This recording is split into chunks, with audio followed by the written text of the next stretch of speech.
The peaceful trading station, New Haven, orbits the neutral moon of Kepler 442c, home to 3,000 beings from 12 different species. It serves as a hub for interstellar commerce. The station's commander, a four-armed Altarian named Vex, maintains order among the diverse population of traders, diplomats, and travelers. Everything changes when the Void Hunters arrive. These ancient predators sweep through space in massive black ships, consuming entire civilizations. Their technology is beyond anything the galaxy has seen. Weapons that tear through shields like paper, ships that move faster than light without jump drives. The station's defenses crumble in minutes. Vex watches helplessly as his security forces are wiped out by creatures in dark armor who seem to absorb energy weapons. The Void Hunters don't just kill, they harvest. They drain the life force from their victims. Leaving behind empty husks. With the station's communications array damaged, Vex makes a desperate choice. He activates an old emergency beacon, one that broadcasts on frequencies most species have forgotten. The signal is simple. SOS, all civilizations under attack. Coordinates follow. Send help. As the beacon transmits, Vex doesn't expect an answer. The major galactic powers are too far away, too slow to respond. The Galactic Council's fleets would take weeks to arrive. By then, New Haven and its people will be nothing but drained corpses floating in space.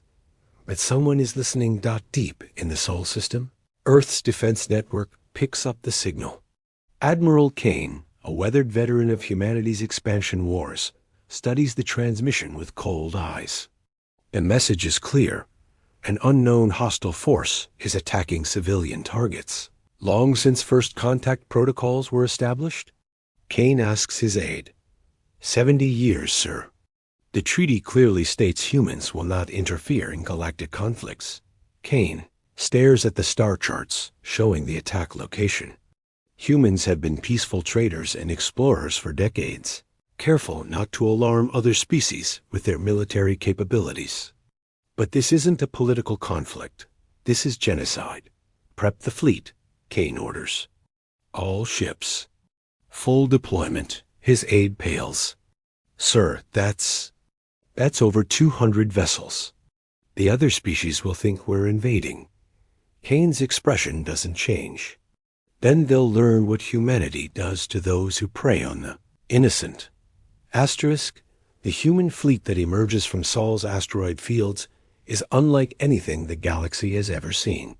While other species build elegant, curved vessels designed for efficiency and beauty, human ships are angular monsters built for one purpose: ward out the flagship Terras. Wrath leads the formation, a massive dreadnought bristling with weapon systems that other species consider primitive, but devastatingly effective. Kinetic railguns, nuclear torpedo tubes, and plasma cannons cover every surface. Behind it, destroyers, cruisers, and carrier ships spread out in perfect formation. Captain Stone commands the destroyer Iron Wolf, her crew preparing for combat with practiced efficiency. Unlike other species who rely on energy shields and exotic matter, human ships are built like tanks, thick armor plating, redundant systems, and weapons that fire solid projectiles at incredible speeds. Jump calculations complete, reports the navigator. Fleet ready for hyperspace transition.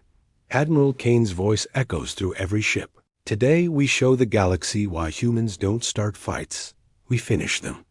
These Void Hunters think they're apex predators. They're about to learn there's always a bigger predator. The fleet jumps. Meanwhile, at New Haven, the situation grows desperate.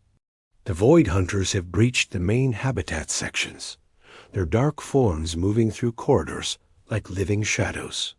Vex and the remaining survivors barricade themselves in the station's core, listening to the screams echoing through the ventilation systems. A young engineer named Kira works frantically to restore long-range sensors. If help is coming, they need to know. The equipment sparks and smokes under her desperate repairs, but finally she gets a signal. Commander. She calls to Vex. I'm detecting massive hyperspace distortions. Multiple contacts emerging at the system's edge. Vex's forearms gesture frantically as he tries to interpret the readings. How many ships? Kira's eyes widen as the sensors resolve the contacts. 212 vessels. Unknown configuration. They're moving fast. Really fast. The Void Hunters detect the new arrivals and pause their assault. Through their collective consciousness, they analyze the approaching fleet. The ships are primitive by their standards. Crude fusion drives, simple weapons, basic armor. Nothing that could threaten their advanced technology got. They decide to ignore the newcomers and continue their harvest. This decision will prove to be their last mistake. Captain Stone watches her, tactical display, as the human fleet spreads into attack formation. The Void Hunter vessels are massive, each one 3 times the size of a human. Dreadnought, but they're designed for hunting civilian populations, not military engagement. All ships. This is Admiral Kane. We have visual confirmation of hostile vessels attacking civilian populations. Rules of engagement are weapons-free. No quarter given, no prisoners taken. Make them pay for every innocent life. The first salvo from the human fleet lights up space like a newborn star. Asterisk. The battle at New Haven lasts exactly 18 minutes. The Void Hunters, ancient predators who have consumed countless civilizations, find themselves facing something they've never encountered.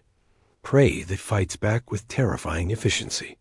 Human weapons, dismissed as primitive, prove devastatingly effective against their dark hulls. Railgun slugs, fired at significant fractions of light speed, punch through Void Hunter armor like it's made of paper.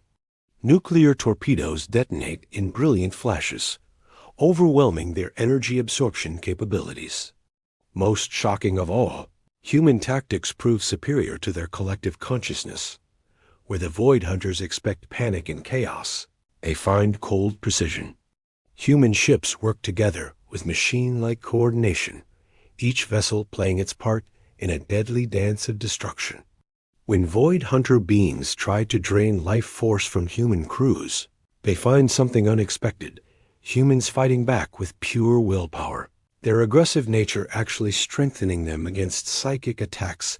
Captain Stone's destroyer cripples the Void Hunter cruiser with a sustained railgun barrage, then moves to assist the station's evacuation. Her crew works with brutal efficiency, medical teams treating alien refugees while gunners continue firing at retreating enemy vessels.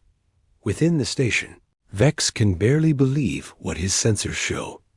The mysterious fleet, which his computers now identify as belonging to the elusive human species, has scattered the Void Hunters like leaves in a storm. Open a channel. Vex orders Kira. The response comes immediately. A human voice, speaking perfect galactic standard. New Haven Station. This is Admiral Kane of the Terran Defense Force. The hostile vessels have been neutralized. Do you require medical assistance? Vex's 4 arms tremble as he responds. Admiral, this is Commander Vex. We have casualties and structural damage, but how did you get here so fast? We only sent the distress call 4 hours ago. There's a pause. Then Kane's voice returns, colder now. Humans don't ignore distress calls. Commander, ever. News of the battle spreads through the galaxy faster than light. In the halls of the Galactic Council, representatives from dozens of species gather in emergency session. For 70 years, humans have been considered a minor species, peaceful traders who keep to themselves, notable mainly for their stubborn refusal to share advanced technology. The battle recordings from New Haven change everything. Council Member Prime, an ancient being from the Eternal Collective, reviews the tactical data with growing unease. These humans, they destroyed a Void Hunter fleet in under 20 minutes. We've been fighting these predators for millennia with minimal success. The Zephyrian ambassador's crystalline form flickers with concern. Their weapons technology is primitive by our standards, yet incredibly effective. How is this possible? It's not the technology, observes the biomechanical representative from the Synthesis Union. It's how they use it. Look at their tactical coordination, their willingness to take casualties to protect civilians they've never met. Most species fight to survive. Humans fight to win. In the depths of Council archives, analysts uncover disturbing historical data. Humanity's expansion period, before they joined galactic society, shows a pattern of conflicts, resolved with overwhelming force. Every war humanity fought, they won. Every enemy they faced, they defeated completely. The galaxy realizes they've been living alongside sleeping giants. On Earth, emergency meetings convene as news of the fleet's deployment reaches civilian government. President Martinez paces her office, reviewing casualty reports with Defense Secretary Williams. How many ships did we lose? She asks. None, Madam President. 0 casualties on our side. Martinez stops pacing. 0? Against an enemy that's been terrorizing the galaxy for centuries? The Void Hunters weren't prepared for human tactics. Admiral Kane's report indicates they expected conventional energy-based warfare. Our kinetic weapons and nuclear arsenal caught them completely off guard. Martinez stares out at the stars visible through her office window. Secretary Williams, how long until the galactic community realizes what they're dealing with? Williams checks his tablet. Intelligence estimates suggest they already know, Madam President. We're receiving diplomatic requests from every major power. Some want alliances. Others want assurances we won't expand beyond our current territory. And what do they want most of all? To know why we've been hiding our capabilities for 70 years. Asterisk the emergency. Session of the Galactic Council convenes on the neutral world of Harmony. Prime. Representatives from 43 species gather in the vast amphitheater, their various forms creating a diverse tapestry of galactic civilization.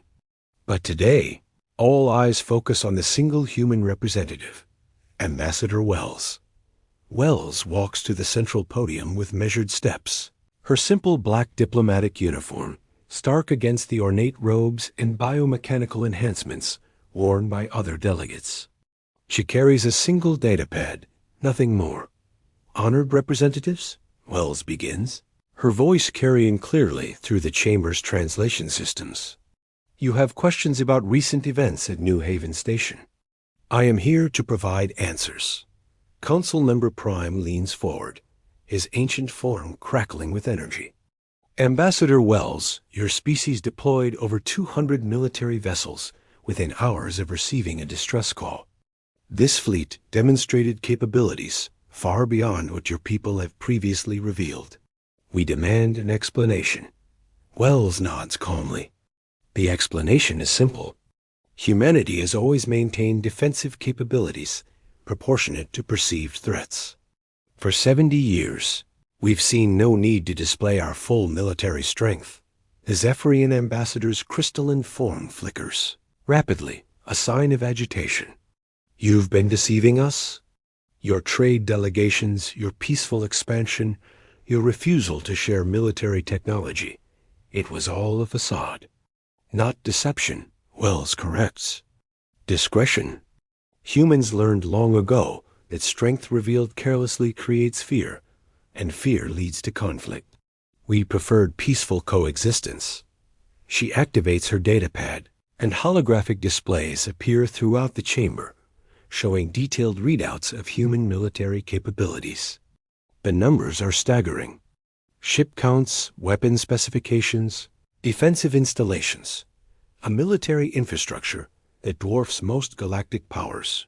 This is impossible, whispers the representative from the Machine Collective. These numbers suggest you could conquer half the galaxy. Wells' expression doesn't change. Conquest was never our goal. Protection was. Protection from what? Demands the Altarian delegate, his forearms gesturing emphatically. Wells touches her datapad again. New images appear. Ancient star charts, archaeological evidence, fragments of transmissions from dead civilizations. From them, from the Void Hunters, the Star Devourers, the Shadow Fleet, and a dozen other predator species that have swept through this galaxy over the millennia. Humans have been monitoring these threats since we first achieved interstellar travel. The chamber falls silent as delegates absorb this information. The evidence is overwhelming. Humanity hasn't just been aware of galaxy-spanning threats. They've been preparing for them. Council Member Prime's voice drops to barely above a whisper. How long have you known about the specific threats? Since our first deep space exploration missions 2 centuries ago. We found the remains of civilizations, studied their final transmissions, analyzed the patterns. Humanity realized the galaxy is far more dangerous than most species acknowledge. Admiral Kane's voice joins the session via quantum communication from his flagship. Council members, humanity's military doctrine has always been simple. Hope for peace, prepare for war. We've spent 200 years building defenses, not just for Earth, but for any innocent civilization that might face extinction. The Synthesis Union representative speaks, its biomechanical voice echoing strangely. But why hide this from us? We could have worked together, combined our technologies. Wells' expression softened slightly. Because cooperation requires trust, and trust requires time. Most species view military strength as a threat to be contained or an asset to be exploited. Humans prefer to prove our intentions through actions, not words. She pauses, looking around the chamber. Today, when innocence called for help, humanity answered. We didn't ask about politics, trade agreements, or territorial disputes. We simply responded to beings in danger. The chamber erupts in whispered conversations as delegates confer with their governments. The implications are staggering.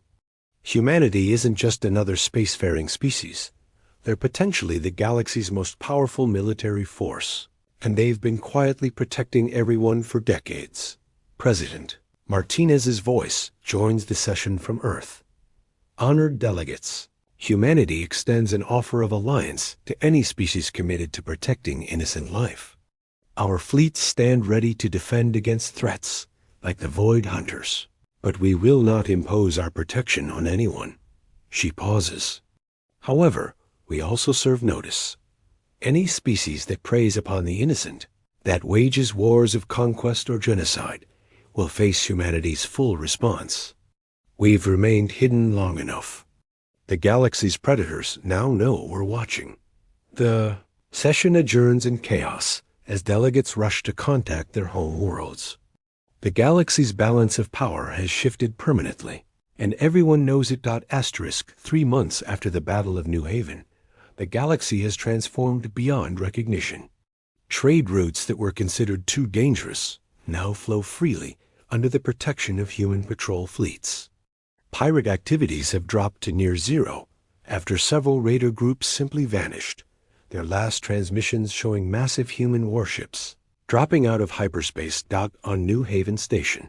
Now fully repaired and expanded, Commander Vex hosts a ceremony honoring the human rescue force.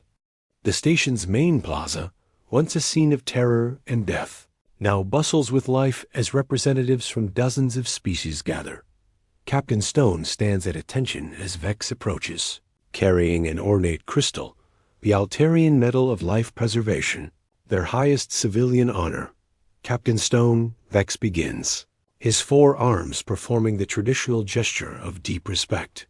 On behalf of the 3,000 souls you and your fleet saved, we present this recognition. But more than that, we offer our eternal gratitude. Stone accepts the crystal, its faceted surface catching the station's artificial sunlight. Commander, we did what any decent beings would do. The real question is why so few others were willing to try. Around them, the mixed crowd of humans and aliens mingles freely. Human medical teams continue working with alien patients. Human engineers share technical knowledge with their counterparts. And human children play alongside young beings from a dozen species. But beneath the celebration, significant changes ripple through galactic civilization. In the Galactic Council chambers, emergency defense protocols are being rewritten.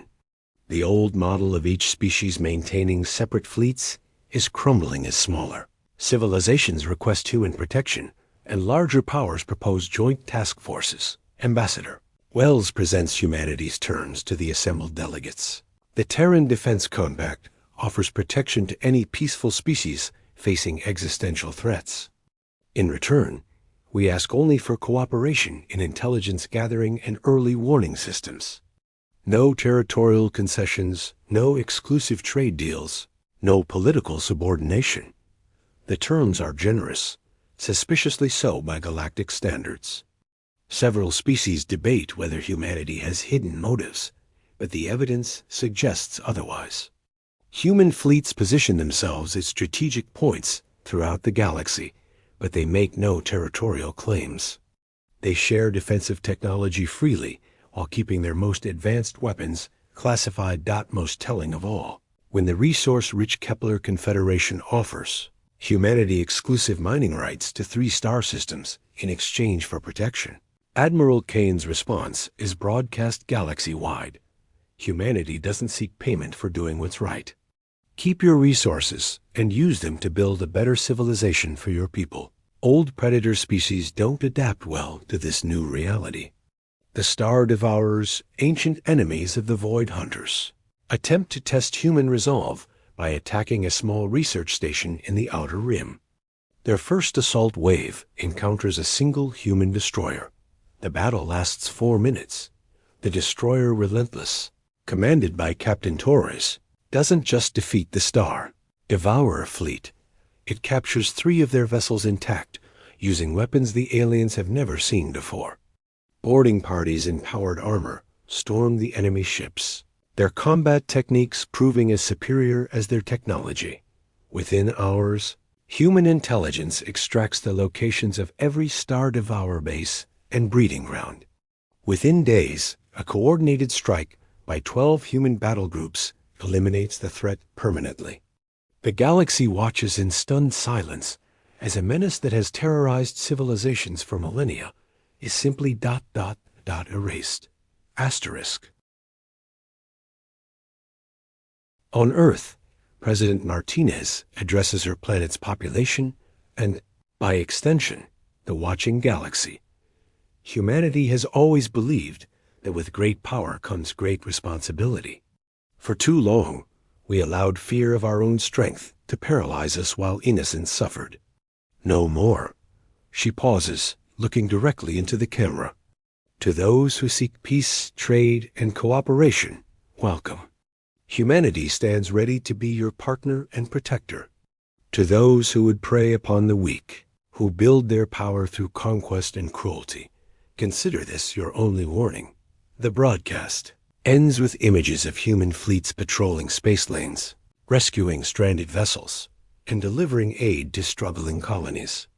But scattered throughout are glimpses of humanity's true military might, vast shipyards in the asteroid belt, weapon testing ranges that dwarf entire planets, and training facilities where human soldiers prepare for threats the galaxy hasn't even discovered. Yet as Vex watches the ceremony on his station wind down, he notices something remarkable. The children present, human, Altarian, Zephyrian, and others, play together without fear or suspicion. They represent something new, a generation that will grow up knowing the galaxy's strongest power is also its most benevolent. The age of predators hunting in the cosmic dark is ending. The age of humanity's guardianship has begun, and in the deepest reaches of space, ancient threats that have slumbered for eons begin to stir, drawn by reports of a new power in the galaxy. But that is a story for another day. Asterisk.